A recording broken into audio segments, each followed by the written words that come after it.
Welcome to Moose Plays, everyone. I'm the Liquor Moose, and today we will be going over my Week 10 battle for the second season of the UPA D-League. This week we will be going up against CMR, coach of the San Antonio Spores.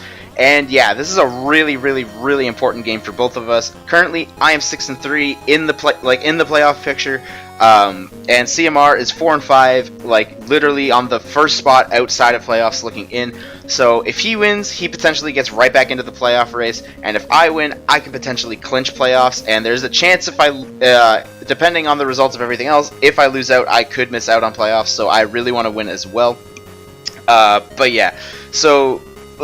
I mean, not too much to say about the history. We've obviously never played, so like I said, like, mind games not really a factor, or not as big of a factor anyways, which is how I like it.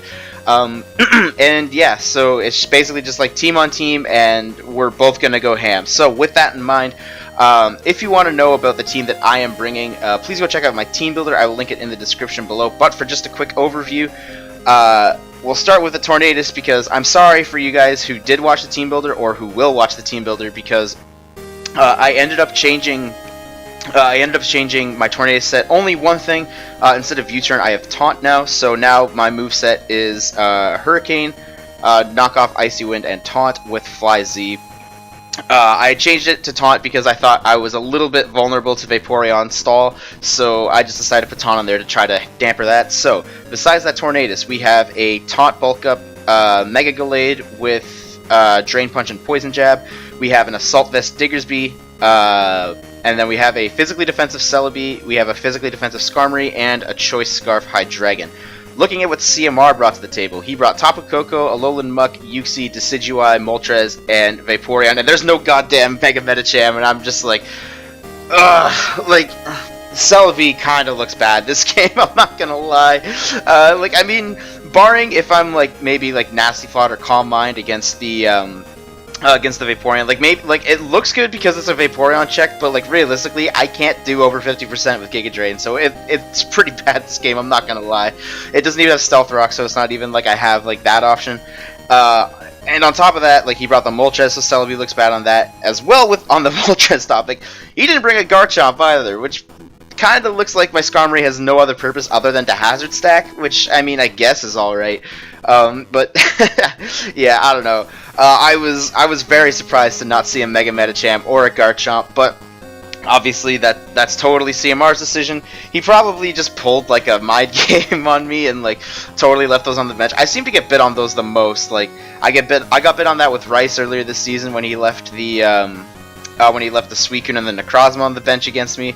And even against Gareth and GPC, I didn't quite get bit by it, but I hard prepared for Suicune, Necrozma, Thundurus T, and they just straight up didn't show up. So yeah, anyways, that's beside the point. We're looking at the teams we have here, and we're looking at the lead matchup, and honestly, Diggersby looks great this matchup. I am Assault Vest, so I'm guaranteed to live. I am guaranteed to not be 2-hit KO by anything from Tapu Koko, even if he has Choice Specs. I said that it could have. I said it could have been a roll to 2-hit KO if he was Specs. That is not the case. I did recheck that. So yeah, Diggersby looks great, and assuming like a bunch of stuff has no speed, Diggersby looks to have like a pretty good lead, barring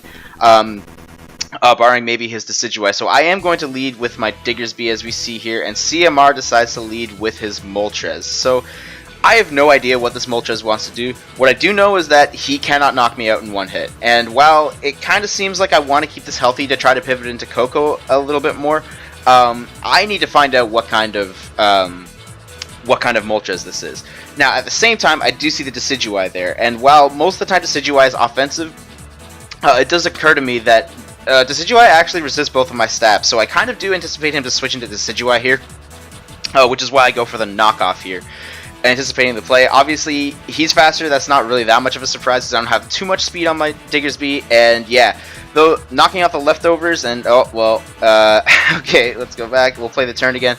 So him knocking off him clicking Flamethrower there, doing that much damage, and me knocking off his leftovers, that shows that he is indeed max HP, and he is not very much attack invested, like very little. So not knowing what he wants to do, but thinking he's going to go for another Flamethrower, possibly. I'm not really sure why. But I am going to go into my Hydreigon here, as I do resist the Fire Stab. So I pivot right into that. But as we see here, CMR does go for the Roost, so that was a good play. And unfortunately, if he is max HP, Draco does over 50%, but obviously I get the drops and I'd be locked into it. And Dark Pulse unfortunately cannot 2-hit KO. I'm still going to go for the Dark Pulse anyways, just to see what CMR's reaction to this is. As well, if he does carry Toxic, this is definitely the thing I want to be Toxic the most out of everything, barring maybe the Celebi, because Moltres kind of takes advantage of both Celebi and Skarmory. They're not really switch-ins. So I do decide to stay in here and click the Dark Pulse button, and as we see here, that doesn't do too much. That does confirm that he's basically max HP, and then he clicks Hurricane. I also kind of just forgot that he could have Hurricane, I'm not gonna lie. But yeah, so that Hurricane confirms that he is not 0 attack invested, but he has a little bit of attack investment. So yeah, I'm not really a fan of this Hurricane damage. I kind of just made my oh my god, I can't think. I kind of made my Hydreigon take that for no real reason, to be honest.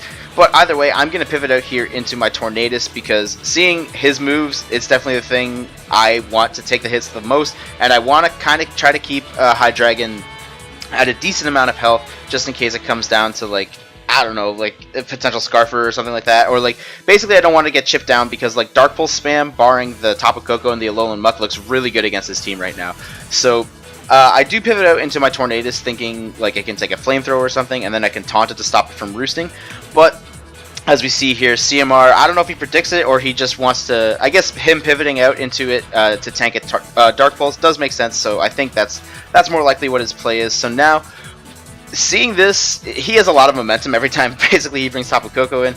I am just gonna go, oh right, so like, I don't know, this play, it doesn't seem weird, but like Thunderbolt just seems so obvious. So I kind of thought he was gonna go for the U-turn here, and to be honest, I don't really know what, like honestly, U-turn seems really free here, I'm not gonna lie. So I don't really have a thing that I want to lure in, because I don't really have a quote-unquote lure in this match. So seeing that he kind of struggles switching into Diggersby, I am going to hard switch into that, as I kind of want to see what his like actual response is, barring like him just lead Moltres and and like go with that. But I would like to see what his like actual reaction is, like what his actual switch-in is. So I do go for the Diggersby, and CMR in fact goes for the Thunderbolt, so we get a completely free switch into Diggersby. Now here, I really don't think there's a way CMR stays in here. I think he's either going to U-turn out or hard switch into something else. So I'm going to click the U-turn button, and as we do see here, his CMR does click the U-turn button and goes right into his Moltres, so I'm going to get some momentum on that, and I am going to go straight into my Tornadus, and I cannot let this thing heal up. It's being annoying, so I'm just going to click the taunt button here. But as we do see here, CMR switches out into Vaporeon of all things, so even getting the taunt on that is pretty good. So with him lacking recovery, this is definitely the time I need to click the knockoff button. He either gives me leftovers on this or gives me an item on something else, so knockoff is very free here. Scald isn't doing too much. It's doing enough damage to the point where I can just regenerate that off. As we do see here, he does have leftovers, and Scald confirms that he has no attack investment, which isn't surprising at all. So seeing that he's like taunted now, and I don't really know what his move, like what his full moveset is, all I know is Scald. Celebi's pretty free for me here, so I do decide to pivot into that and heal back my Tornadus, but CMR kind of reads me like a book and goes back into his Tapu Koko. So again, U-turn is really free for him here, so I kind of just have to let it happen, but I am not going to let him get free momentum on me, so I am going to click the U-turn button as well. As we do see here, the U-turn does a decent chunk, but I am going to get the U-turn off onto my, to pivot into my Tornadus, sorry, and kind of threaten out this Moltres. And here, I thought about this turn for a really long time. So Z-Fly, like last time, Z-Fly was guaranteed kill from here. The problem is, if you watch my team builder, you know, like his team is very much divided into things that can take Hurricane, well, and things that don't take Hurricane well. And he still has a lot of threats here that do take Hurricane very well. Most specifically the oh my god, I can't think. The Muck, the Vaporeon, and the Uxie. They can all kind of take the Hurricane well, depending on how they're invested. Mostly the Muck, though. Z-Fly from my Tornadus, if he does switch into Muck and he's Assault Vest, only takes like it's less than 40%. So it's like ridiculously bulky. So Z-Fly is definitely not the play. I decide here, like, it was iffy. I thought about going for knockoff, trying to anticipate the muck switch in, but if he stays in and gets aggressive and goes for roost when I click knockoff on a Moltres that already has its item knocked off, that is really bad for me, because this Moltres is being kind of annoying, I'm not gonna lie. So I am just gonna click the regular Hurricane button. It dents something else if it wants to switch in, and it's like the max roll can kill, but I don't really expect. I'm not really expecting to kill here, but what I am expecting is the threat of Hurricane being real enough for him to switch out into something else so I can knock off that item instead. So I do click the Hurricane button, and as you do see here, we do get the max roll, in fact, and this Moltres does go down, and CMR pretty much gets a free switch into Tapu Koko. And yeah, this thing is being annoying as all hell. We can confirm that it is not choice locked, so it's not specs, but I still want to keep my Diggersby relatively healthy, so that way it can pivot in on Koko easier. So I am going to switch into my Celebi here, just in case he wants to pull any kind of shenanigans, because Celebi is definitely the most expendable member here. Like, he doesn't have his Mega Medicham, and he still has an Alolan Muck here. Celebi isn't doing a ridiculous amount this game, and as we do see here, CMR does go for the Dazzling Gleam, as I do get some leftovers back in here. If he is not attack invested, only the max roll kills from here, so I figure, you know, I kind of have to make some plays. If he U-turns, he's probably going into a Alolan Muck here, so I do decide to U-turn in case I do somehow survive, but as we do see here, he does click the U-turn button and kills me. Later in the game, I found out, or I guess after the match, I found out he was not minus attack, so that U-turn was a lot. It was still a roll to kill, but a lot more in his favor. So this was also a long time turn, so I guess I'll explain. So he U-turned and killed my Celebi, obviously. Oh, excuse me. And I wasn't sure what he's going to U-turn out to. And then he goes into the Uxie, and I don't really have a great switch in, because I do expect this Uxie to have Dazzling Gleam, and if that's the case, Dark Pulse should be, to max HP, is a guaranteed 2-hit KO. If he's Spadef, it's a roll to 2-hit KO, and if he's Colbur Berry, he takes almost nothing, and then my Hydreigon dies to Dazzling Gleam, basically. So, because of this, and the fact that there's no Registeel here, as weird as it seems, this is kind of the thing I need to try to set up with my Gallade here, but I need to scout out its moveset, because I really don't want him to set up rocks, and more so, I don't want him to either Toxic or Thunder Wave this. So I am going to Mega Evolve and click the Taunt button here. As we do see here, I do get off the Taunt. He is not Mental Herb. However, CMR does decide to go straight for the Dazzling Gleam, which does make sense. So seeing that I can't really, I don't really think I can set up on this, since my two coverage moves are Drain Punch, Poison Jab, just because I thought those would be the best coverage moves for the match. What I do decide to do instead is, since he is taunted, he most likely, it's either he has Dazzling Gleam as his only attack, or he has U-turn, which would make, he has Dazzling Gleam U-turn, which would make sense. So in either case, I do get pretty much a free switch into my Skarmory here, so I can finally set up my rocks after all of his doubling and stuff. Even though his Moltres is gone, rocks still look really good. He has no resist, and is definitely a priority over spikes, considering he still has this Uxie around. So I do get up my rocks. As we do see here, he does U-turn out, and yeah, I get up my rocks, and here I still think Skarmory's a little expendable here. He doesn't have the Garchomp, and seeing that he can basically send in Tapu Koko on this for free every single time and gain a bunch of momentum, I just want to get a spike up. Basically, I plan to sack this off because I personally don't see it doing too much, since this doesn't pack taunt. So I am going to click the spike button here. CMR does try to over predict and just go for Dazzling Gleam, which doesn't end up mattering because Thunderbolt does kill from here, and I did have Sturdy up, which means I guaranteed live and got a spike up, unless he got the para and I got full parried on that turn, which would be really unfortunate, but luckily it doesn't happen. So my Skarmory goes down, and now I get a free switch into my Diggersby, which we know that his Tapu Koko cannot kill.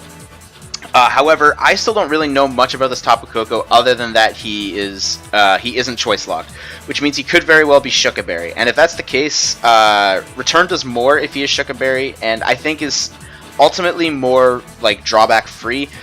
Return is still a roll to kill, but if I click Earthquake here, then that allows in the Uxie for free, which is really bad. So I do want to click the I do want to click the words, god damn it. I want to click the return button to either kill this, but I really don't think CMR lets this go down, or basically claim a kill.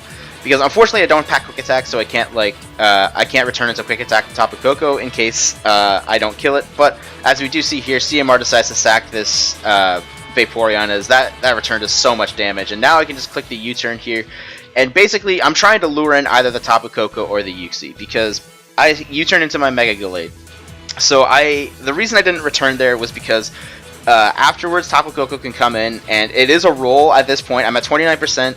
From a non-boosting item Tapu Koko, it is a roll to KO with Dazzling Gleam, as it's a higher roll than HP Ice, so he might as well just go for Gleam. So yeah, it's a roll to kill from there, heavily in my favor to survive. So I didn't want to basically grant the Koko another free switch in to potentially U-turn. So what I'm trying to do here is either bait in the Koko with Mega Gallade, as since again we know he's not boosting item, I can guarantee live one hit and then get. I think it's a roll in my favor to kill with Poison Jab after.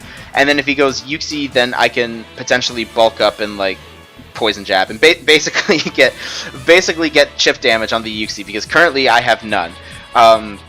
So yeah, I'm trying to bait out either one of those two, but unfortunately CMR does not take the bait, and instead he goes into his Alolan Muck, which isn't that big of a deal, as I still decide to keep this Gallade around. Anticipating like either a Poison Jab or a knockoff, I am going to go into my Tornadus, as if he is like the standard Assault Vest spread, what I can do is knock off and then into Z Fly to potentially knock this out or deal a bunch of damage to something else, as knockoff is kind of free after he goes with a Poison Jab, and unfortunately he poisons me. I can't really complain too much, because his Moltres did have Flame Body, and I did make contact with it quite a few times. His Scald, his one Scald he fired off with his Vaporeon didn't burn my Tornadus, and I did get the high roll on his Moltres to kill it, assuming it was max HP anyways. So yeah, it's tilting and kind of annoying, but I can't really complain about the poison there. Like, I mean, Poison Jab has the same rate to poison as Scald does to burn, and it's even higher if he has Poison Jab, if he has Poison Touch as his ability, which I don't know if he does, but either way. Looking at this, if he gets the same roll with Poison Jab, or no, hang on, what was it? If he's the standard spread, I think maybe not Adamant, something else nature, but if he's like the standard spread barring the nature, then a max roll Poison Jab into the poison that I take does not kill me, which means I can freely knock off here if he decides to switch out into something else, and then go for Z Hurricane, or switch out if he goes Tapu Koko, basically.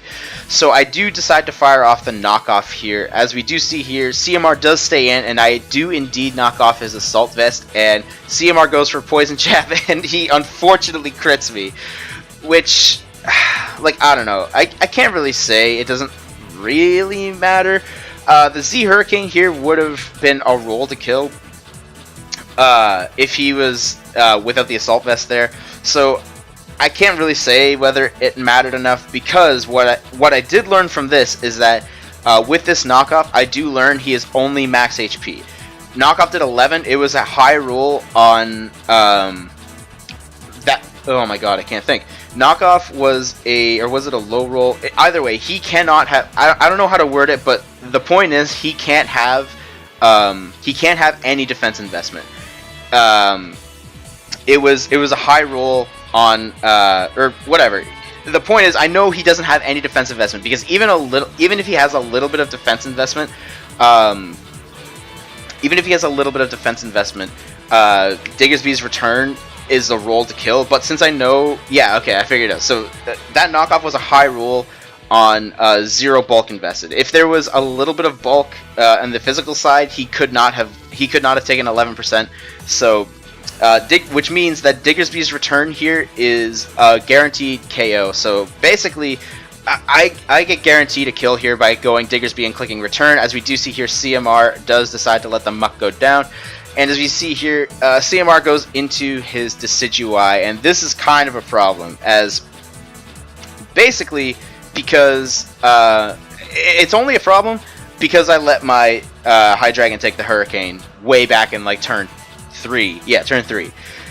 Because I have no idea what this Decidueye wants to go for. like, granted, grass attack seems pretty free, not free, but like seems pretty obvious as it's the guaranteed kill on Diggersby. So I could have gone into my High Dragon to take the grass hit, but in the case where he was +2, yeah, if he was +2, oh my god, I can't think. In the case where he was if on my switch out he goes Swords Dance, he can't sweep me with Sucker Punch, but in the end, I decide that I need my High Dragon more so than any of my other things, and I decide that Mega Gallade is definitely my least important member here, so I do switch out into my Mega Gallade because I have no idea what this thing wants to do. As he goes for low sweep, definitely I guess he could have been attacking the Diggersby in front of him, but he was definitely anticipating a High Dragon switch in more so because now I don't outspeed this thing, and unfortunately regular Spirit Shackle can kill, but I like die quite a few times over to Sinister Arrow Raid, unfortunately. So now, unfortunately, Gallade goes down, and I have to revenge this with High Dragon. I try crunching the numbers to see if trying to predict the Coco switching in could win me the game. Unfortunately, not really, because then he gets a free switch into Yuxi, which is a huge problem. So I basically have to click Dark Pulse here, and luckily we do knock out the Decidueye, which is really clutch. And now here, CMR does go into his Tapu Koko. Unfortunately, I am Scarf Locked into this, and if he clicks Dazzling Gleam, like it's a roll for Diggersby to live in my favor, so I can't switch into it. I have to hope I live after this High Dragon dies. So I go for Dark Pulse, and I guess we'll see. I guess we'll see what happens. I do get a crit here, which doesn't really end up mattering because at the range it was going to guarantee die to return from Diggersby anyway. So I basically had to let High Dragon go down here.